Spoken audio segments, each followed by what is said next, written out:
Hello everyone! Today we're in Sicily and we're going to visit the city of Syracuse. The city is located on the southeastern coast of the island of Sicily. Syracuse has a history that spans thousands of years and was amongst the greatest metropolises of the classical era, competing in power and wealth with Athens, which tried in vain to subjugate it. Syracuse was the homeland of the mathematician Archimedes, who took care of its defense during the Roman siege of 212 BC. It became the capital of the Byzantine Empire under Constans II. Syracuse was the capital of Sicily for centuries until the Arab conquest in 878. Our first stop today is at the Neapolis Archaeological Park. This is an area full of archaeological findings belonging to several eras of Syracuse history.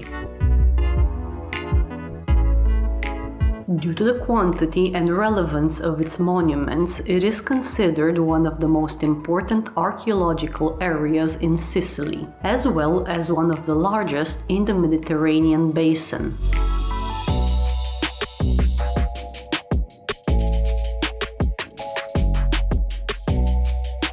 Our first stop will be at the Roman amphitheater of Syracuse.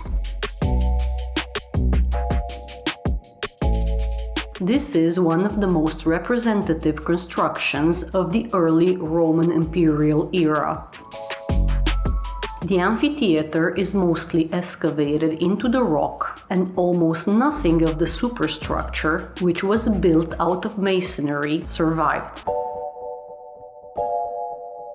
The amphitheater had two entrances and a complicated system of steps leading from the upper levels to the outside.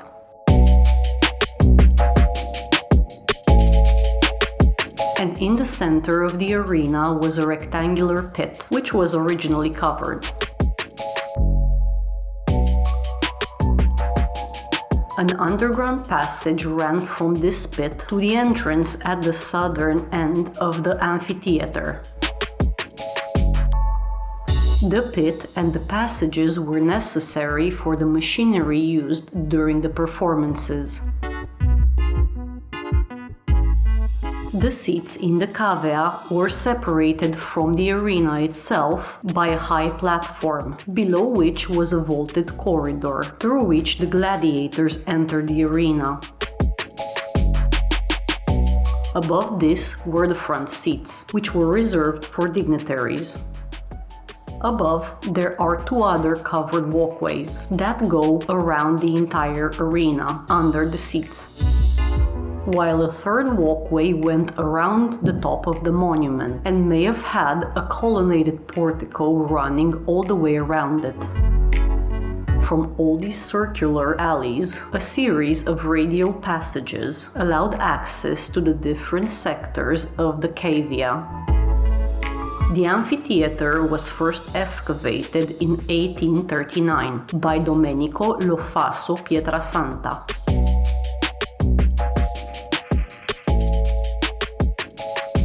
We came across some sarcophagi from the Roman period, which were brought here from various necropolises around Syracuse.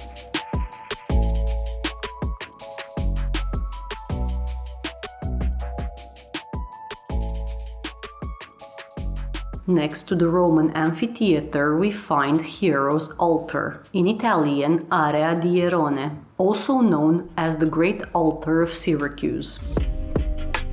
This is a large monumental shrine in the ancient quarters of Neapolis, in Syracuse, and was built in the Hellenistic period by King Hieron II, and is the largest known shrine from antiquity.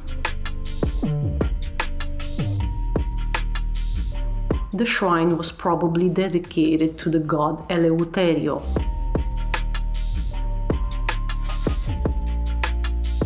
Almost nothing of the construction, except for the foundation of the structure, survived. We are now leaving this area and we're going to see the very essence of the park, the Latomie Del Paradiso, which are actually the stone quarries excavated since the Greek era to source the stone needed for the construction of the metropolis of Syracuse. It is estimated that almost 5 million cubic meters were excavated from this area. Because the surface layer is of lower quality due to water infiltration, ancient miners preferred to extract deeper layers of rock, leaving the upper layers in place. And thus, huge caves were created, many of which over the centuries collapsed due to earthquakes, expanding the area later used as a garden, through which we're walking today.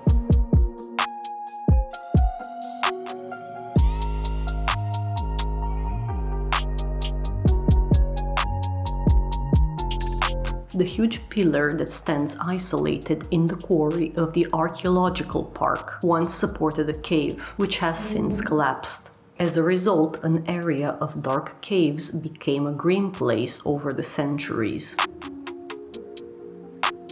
The lush garden covering the area in front of the quarries, full of native and exotic species, offers a splendid walk through the greenery, which is especially pleasant in spring and in summer.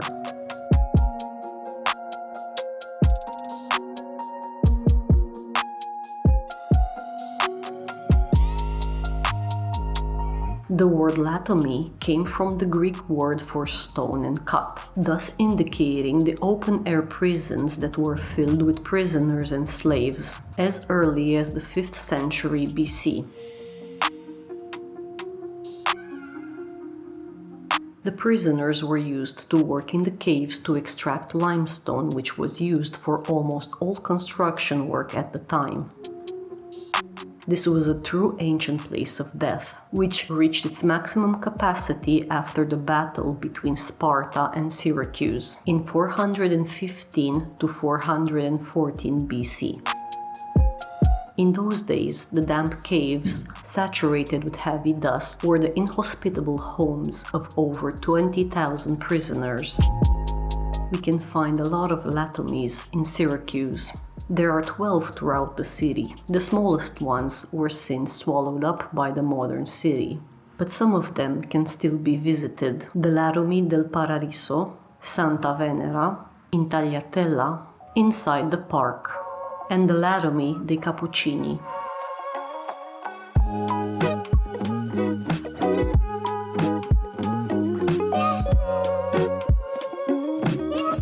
The ear-shaped cave has spectacular acoustics, which is why Caravaggio nicknamed it the Ear of Dionysius.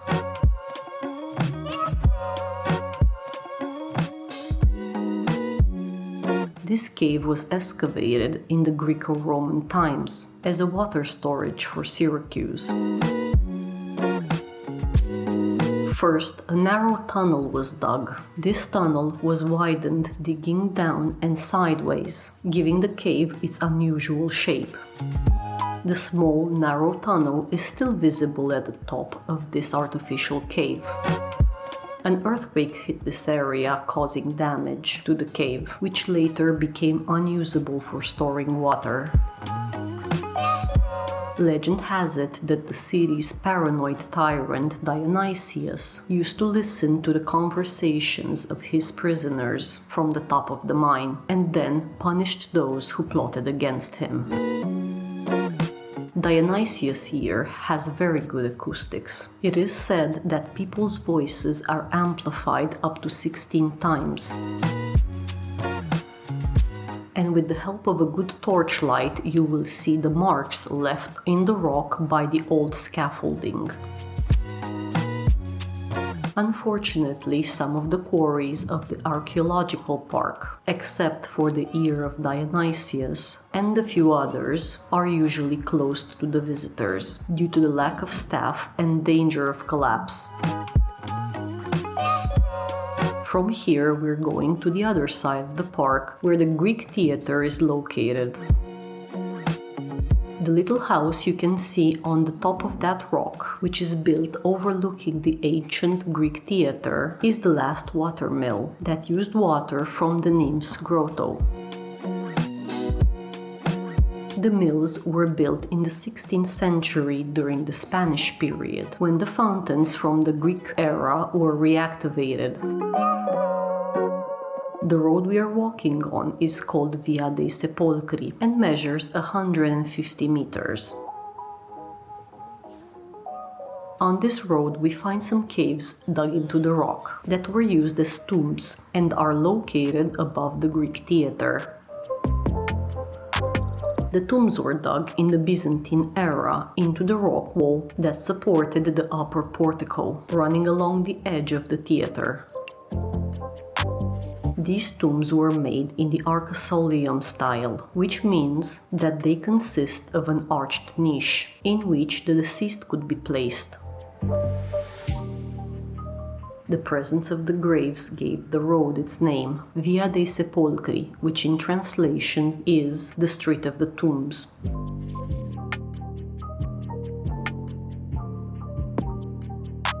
One of the highlights of the rock wall is the so-called Grotta del Ninfeo, or Grotto of the Nymphs, an artificial cave carved into the limestone, built in honor of the Muses. An aqueduct carries water to the cave from miles away. The grotto is located near the highest part of the small rock relief. At the entrance were statues dedicated to the Muses, 3 of which, dating back to the 2nd century BC, are still preserved and exhibited at the Museo Archeologico Regionale Paolo Orsi. We continue walking on Via dei Sepolcri, and we notice some niches in the rock that remind us of the carriage roads we encountered in Malta. We'll leave you a link to this video in the description and in the card above.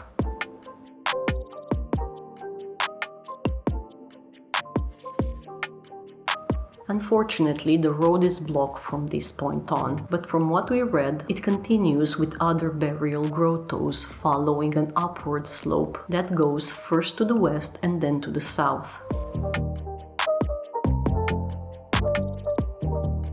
As we were telling you earlier, we are above the Greek theater, so we will take a few moments to admire the view from up here.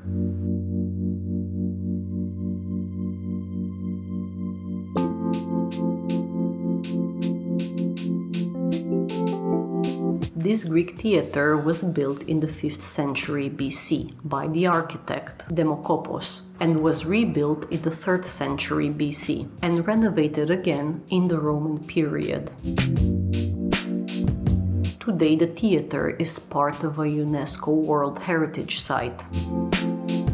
After the Roman period, the theater remained abandoned for centuries, suffering further degradation at the hands of the Spanish under Charles V, who used the stone blocks taken from here to build the new fortifications on the nearby island of Ortigia. At the end of the 18th century, interest for the theater revived, and it was mentioned and depicted by the scholars of the era and famous travelers. In the following century, archaeological excavations took place that freed the monument from the soil that settled on top of it. The archaeological research ended in 1988. In 1914, the Istituto Nazionale del Dramma Antico started the annual Greek theater performance in the ancient theater. Ancient Greek tragedies are performed at sunset, in Italian without sound systems, due to the quality of the theater's acoustics. Each theater season begins in May and ends in July, attracting thousands of spectators from all over the world. And with this last glance over the Greek theater, we're leaving the archaeological park of Neapolis and we're going to the central area of the city of Syracuse. We're making our first stop in the city at Basilica San Giovanni, a According to tradition, the basilica was built in the 16th century by the Byzantines and was destroyed by an earthquake in 1693, leaving only ruins. Among the ruins of the church is the crypt of San Marciano, named after the disciple of the apostle Peter, Marcian, who founded the first Christian community in Syracuse in 44 AD. Saint Martianus was tortured to death by the Romans on the site of the crypt with its Ionic columns. His tomb still stands in the eastern part of the crypt, along with the altar where the Apostle Paul is said to have preached in Syracuse in 61 AD. Connected to the crypt are the catacombs of San Giovanni, a vast underground necropolis with many chapels, tombs and murals, which has been dated to the 4th-5th century AD. The sarcophagus of Adelphiasar was discovered here, which is displayed at the nearby Archaeological Museum. The walk continues through the streets of Syracuse, crossing one of the two bridges that connects the island of Ortygia to the rest of the city. The Ortygia neighborhood is the oldest core of the city and has many historical monuments to offer. The first monument we are stopping at is the Temple of Apollo, the Greek deity associated with archery, music, dance, the sun and light, but also many aspects of human life. This is one of the most important ancient Greek monuments on Ortygia, and it is in front of the Pancali Square. Dating from the 6th century BC, this temple is one of the oldest Doric temples in Sicily and among the first with this aspect, consisting of a peripteros of stone columns. This layout became standard for the Greek temples. The temple underwent several transformations, closed during the persecution of the pagans in the late Roman Empire. It was a Byzantine church, from which period the front steps and the trace of a central door are preserved. Later on, it was converted into an Islamic mosque during the Emirate of Sicily. After the Norman defeat of the Saracens, it was reconsecrated as the Church of the Savior, which was then incorporated into a 16th century AD Spanish barracks and in private houses. Although some architectural elements remain visible, these successive renovations severely damaged the building, which was rediscovered around 1890 inside the barracks and brought to light in its entirety thanks to the excavations carried out by Paolo Orsi.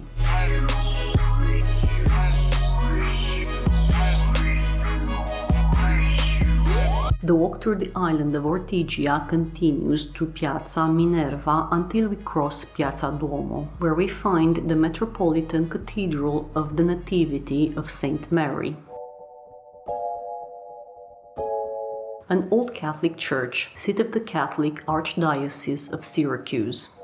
Its structure is originally a Greek Doric temple, and for this reason it is included in the UNESCO World Heritage Sites since 2005. In fact, the origins of this temple on this site date back to the prehistoric period. The great Greek temple of Athena, goddess associated with wisdom, craftsmanship, and war, was built here in the 5th century BC. The temple was a Doric edifice with 6 columns on the short side and 14 columns on the long side. Plato and Athenaeus mention the temple, and the plundering of its ornaments is mentioned by Cicero as one of the crimes of Governor Verres. Archaeological excavations carried out by Paolo Orsi between 1907 and 1910 showed that the Greek temple was built on even older foundations and discovered a wealth of archaic and pre-Hellenic artifacts. Many can be seen at Museo Archeologico Regionale Paolo Orsi in Syracuse. The current cathedral was built by Saint Bishop Zosimo of Syracuse in the 17th century. The damaged Doric columns of the original temple were incorporated into the walls of the present church. They can be seen from the inside and the outside. The building was converted into a mosque in 878 and reconverted when the Norman Roger I of Syracuse retook the city in 1085. The roof of the nave is of Norman origin, as are the mosaics in the apse. As part of the increased building activity after the 1693 Sicily earthquake, the cathedral was rebuilt and the facade redesigned by the architect Andres Palma in 1725 to 1753. The style is classified as High Sicilian Baroque. The double order of Corinthian columns on the facade provides a classic example of carved acanthus leaves in capitals. The sculptor Ignazio Marabit contributed the full-length statues on the facade.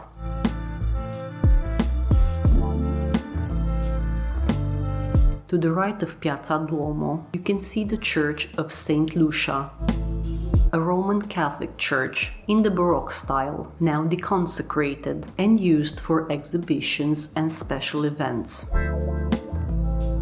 It is assumed that it was built on the site where St. Lucia was forced into prostitution.